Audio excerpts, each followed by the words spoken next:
अस्सलाम वालेकुम। टीम अब्दुल्ला मार मोनम की तरफ से आपको खुशामदीद कहते हैं। जैसा कि आपने थंबनेल में देखा कि हमारा ये जो सेशन है और इस सेशन की जो आगे सीरीज़ चलेगी वो हम कन्वेंशनल बैंकिंग और जो इस्लामिक बैंकिंग है इसके तकाबुल के ऊपर हम गुफ्तगू करेंगे। इस्लामिक बैंकिंग का नाम आते ही आम तौर पे सोसाइटी में दो तीन सवालात जो है या दो तीन कमेंट्स जो हैं वो राइज हैं आमतुन्नास में,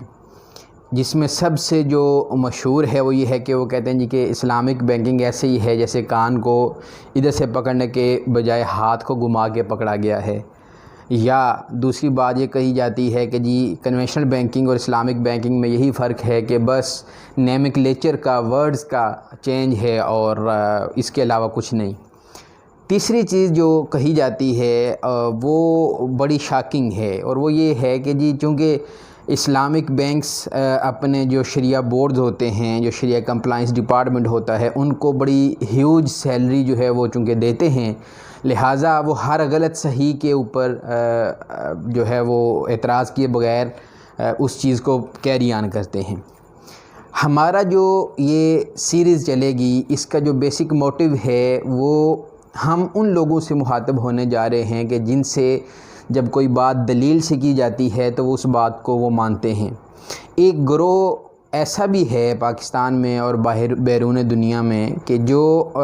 इस्लामिक बैंकिंग पे आप उनको 1,00,000 दलीलें भी दे दें मगर वो इसके ऊपर एक मानी खेस मुस्कुराहट से इसको नहीं मानने की वो उनकी एक ज़िद होती है।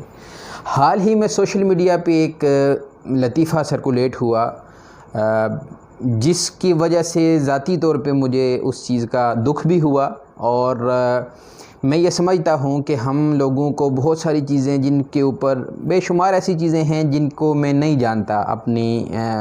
तालीमी जो मेरी जो एक हद है उसके अलावा बाकी जितनी भी चीज़ें हैं शऊर के अलावा जो मुझे मालूम नहीं हैं, तो मुझे उसके ऊपर कोई कमेंट करने से पहले किसी माहिर से ज़रूर इसके ऊपर मशवरा कर लेना चाहिए। अब जब हम कन्वेंशनल बैंकिंग की बात करते हैं और फिर इस्लामिक बैंकिंग की बात करते हैं तो एक और बात बड़ी ज़ुबान ज़द आम है। वो कहते हैं जी कि ताइदार कायनात सल्लल्लाहु अलैहि वसल्लम के ज़माने में तो इस्लामिक बैंकिंग नहीं थी, तो ये तो अभी जाके आपने जो है वो इसको आपने एक इख्तरा के तौर पे या बिदअत के तौर पे इसको शुरू किया है। और ये भी एक बात मुसलमा हकीकत है कि मुस्लिम ममालिक में और बिलखसूस पाकिस्तान में मुफ्तियान कराम का एक बहुत बड़ा तबका इसको सिरे से इस्लामिक मानता ही नहीं है। तो अब जो बात कहना चाह रहा हूँ वो ये है कि हमारी ये सीरीज़ इसको हम इंशाल्लाह बिल्कुल इब्तदाई कंसेप्ट से शुरू करेंगे। इस्लामिक बैंकिंग और कन्वेंशनल बैंकिंग में कहाँ कहाँ पे डिफरेंसेस हैं हम उनको डिस्कस करेंगे, आपके सवालात होंगे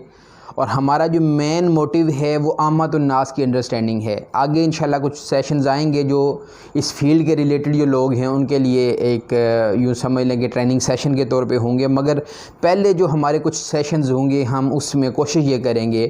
कि हमारे जो आमतुन्नास जो अवामुन्नास हैं जिनको इन सवालात का जवाब मिलना चाहिए, तो सबसे पहली बात जिसके ऊपर आज का हम जो है वो गुफ्तगू को इसी के ऊपर वाइंड अप करेंगे और फिर आगे इंशाल्लाह इसका सीक्वल के तौर पे इसके सेशंस को हम लेके चलेंगे। तो याद रखें कि अगर कन्वेंशनल बैंकिंग और इस्लामिक बैंकिंग को बिल्कुल एक लफ्ज़ में अगर आपको डिफरेंस महसूस करना चाहें तो उसका जो डिफरेंस है वो है प्रोसेस का। कन्वेंशनल बैंकिंग का जो एंड रिज़ल्ट है वो और इस्लामिक बैंकिंग का एंड रिज़ल्ट वो में भी दोनों सेम हों मगर दोनों के प्रोसेस में बड़ा जो है वो डिफरेंस है। बिल्कुल ऐसा ही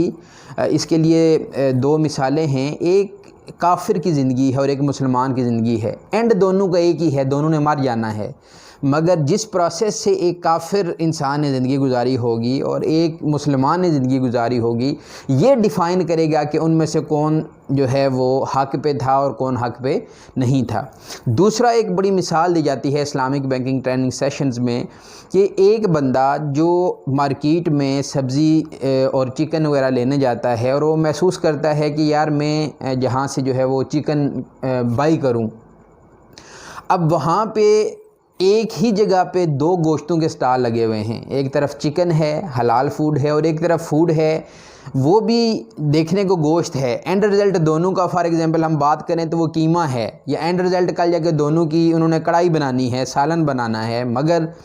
अब क्या हम इन दोनों के एंड रिज़ल्ट सेम होने की वजह से हम ये कह सकते हैं कि दोनों प्रोडक्ट सेम थी?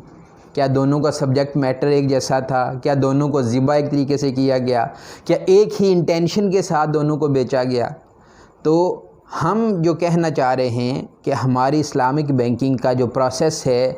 कन्वेंशनल बैंकिंग कौन से गवर्निंग लाज को फॉलो करता है और इस्लामिक बैंकिंग कौन से गवर्निंग ला को फॉलो करता है, business ethics conventional banking system जो है वो कौन से उनको जो है वो ज़्यादा अपने बिजनेस एथिकल जो फ्रेमवर्क है उसमें वो यूटिलाइज़ करता है, और इस्लामिक फाइनेंशियल इंस्टीट्यूशंस और बिलखसूस इस्लामिक बैंकिंग कौन से बिज़नेस एथिक्स को फॉलो करते हैं। फिर इसी तरीके से जो बिज़नेस मॉडल है, बेसिक जो स्ट्रक्चर है कन्वेंशनल बैंकिंग का वो क्या है और इस्लामिक बैंकिंग का बिज़नेस मॉडल क्या है, ये सारे डिफरेंसेस हमें ये समझने में अभी हम कोई राय कायम नहीं करते। अभी हम कन्वेंशनल बैंकिंग को और इस्लामिक बैंकिंग को दोनों को एक ही जगह पे रख के इस वक्त जो है वो शुरू करेंगे, और फिर आपके ऊपर फ़ैसला छोड़ देंगे। आप महसूस करेंगे कि क्या इसमें डिफरेंस है या नहीं है। फिर इसमें जो बड़ी ख़ास बात है कि क्या वही प्रोडक्ट्स जो कन्वेंशनल बैंकिंग ऑफ़र कर रही है, क्या सारे के सारे प्रोडक्ट्स इस्लामिक बैंकिंग भी वही ऑफ़र कर रही है? क्या कन्वेंशनल बैंकिंग जो पेनल्टी के नाम पे अपनी इनकम को इन्हांस करता है, इस्लामिक बैंकिंग भी यही काम करती है? और फिर सबसे बड़ी बात कि जो लाज जिनको फॉलो किया जाता है वो कन्वेंशनल बैंक कौन से करता है और इस्लामिक बैंक कौन से करता है। तो हम इंशाल्लाह इसी सेशन के आगे जो हमारे सीरीज़ जब चलेगी तो हम कोशिश करेंगे 2-3 इस्लामिक बैंक्स के जो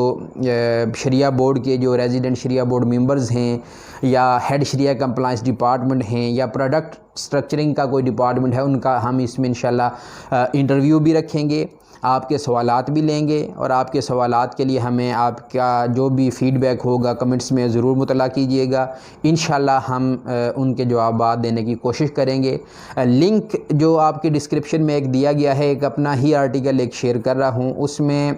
आप जो इस्लामिक बैंकिंग के हवाले से क्या प्रॉब्लम्स हैं, उनका क्या सलूशन है,